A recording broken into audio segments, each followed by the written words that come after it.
avec Fréquence Plus. Surprenez votre famille et vos amis grâce au grand chef de Bourgogne-Franche-Comté. Cette semaine, je suis à Gilly-les-Citeaux, en Côte d'Or. Vous nous écoutez aussi sur l'appli Fréquence Plus et le site web fréquenceplus.radio. Toujours en compagnie du chef Julien Girard dans ses belles cuisines du restaurant du Château de Gilly. Bonjour chef. Bonjour Charlie. Alors, dernière recette, bien sûr, c'est le dessert. Et aujourd'hui, vous nous proposez quelque chose qui est encore de saison. C'est la poire pochée à la bourguignonne. Donc ça sent le vin, ça. C'est ça. Bon, alors des poires, il y a une particularité sur la poire avec une chair assez ferme qui vont tenir à la cuisson. Des noms, vous plutôt une conférence. D'accord. Et à côté de ça, on va préparer un sirop, donc à base de sucre, d'eau, de vin rouge et de purée de cassis. D'accord. Alors le vin rouge, quelque chose de... C'est pas obligé de prendre, comme ça est un vin cuit, pas obligé de prendre de la qualité. On prend du Bourgogne quand même. C'est ça, du Bourgogne toujours, mais pas de la qualité. Pas trop cher. C'est ça.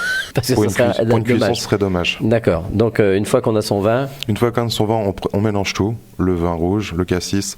On peut mettre quelques badianes, quelques cannelles, bâtons de cannelle, histoire d'infuser, donner du goût. Même mettre des écorces d'orange. Ah oui, on va se rapprocher du vin chaud. Du vin chaud, c'est exactement. Ça. Une fois que tout est chaud, on va éplucher les poires, on va mettre les poires à l'intérieur du sirop. On va les faire cuire pendant une quinzaine de minutes, qu'ils soient bien colorés, ils vont sortir avec une belle couleur rouge de la couleur du vin.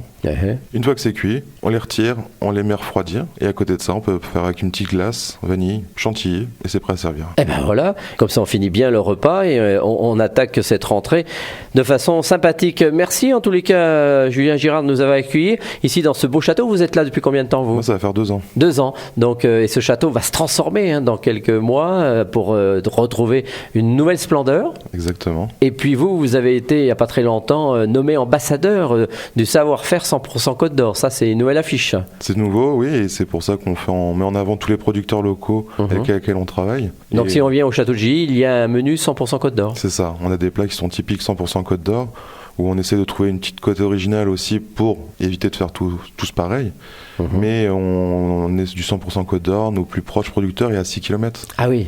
Donc vous faites travailler vraiment tout le monde autour de chez vous, dans ce magnifique endroit où il y a beaucoup de touristes et beaucoup de monde qui vient. Exactement. Et ça vient du monde entier. Tout à fait. Bon, merci en tous les cas de nous avoir accueillis tout au long de cette semaine pour ces bonnes recettes. Prochain épisode avec un autre chef dans quelques jours.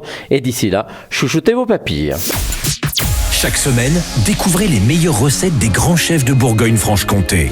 Du lundi au vendredi, à 5h30, 11h30 et 19h30, chouchoutez vos papilles. Fréquence Plus.